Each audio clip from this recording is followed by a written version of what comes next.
Could you vote for someone in the other party?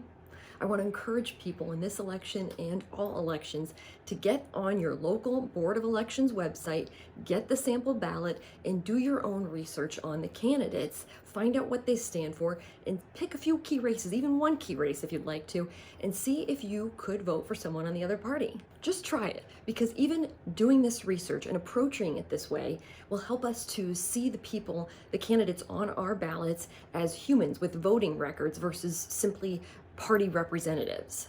I certainly understand the ease it creates for us to vote along party lines, or if there is a single issue or a couple really important issues to you that you want to vote for the party that you think is most likely to protect those issues for you.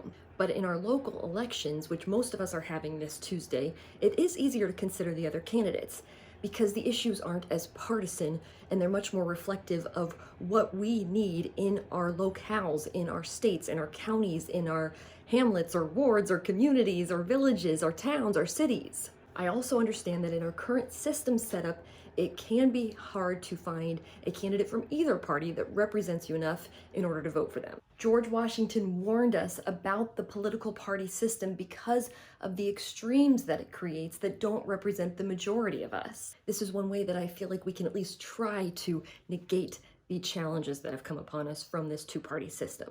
What else could we do? Put your thoughts and ideas in the comments. Yes, I would love to have a multi-party system, more than two at least, but it is going to be a long road to get there, so I'm trying to find smaller steps that I can take right now. So please comment on other ideas or things that you know about that we can do both in the short term and the long term to get there. I've been registered no party for most of the time that I've been of voting age.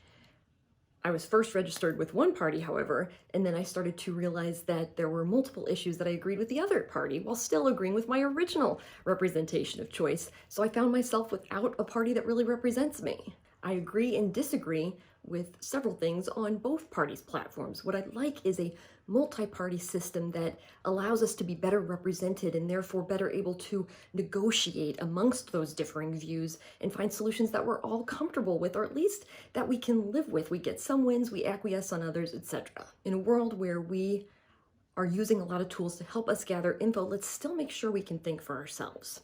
We're not robots, and we don't have to fall in line with the status quo or narrow lines of thinking or limited options or go with ways of being just because it's been done that way for a long time.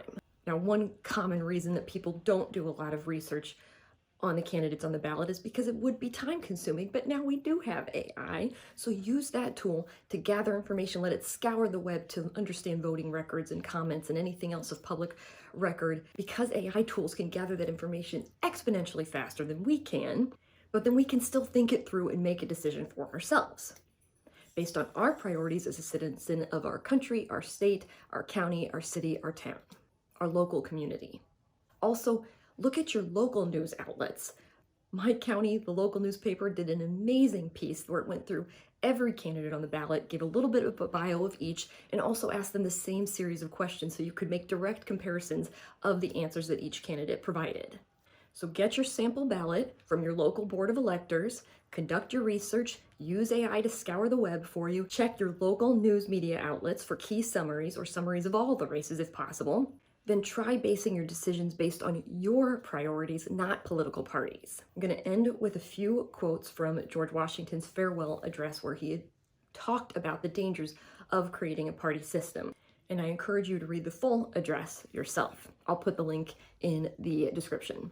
Misrepresentations of one party by the other tend to render alien to each other those who ought to be bound by fraternal affection.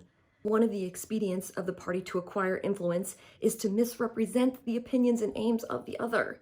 You cannot shield yourselves too much against the heartburnings this creates, which spring from those misrepresentations. Now, this is me speaking. Don't we see that in how each party talks about each other and in the feelings that it riles up inside of us when we hear those things? Back to GW.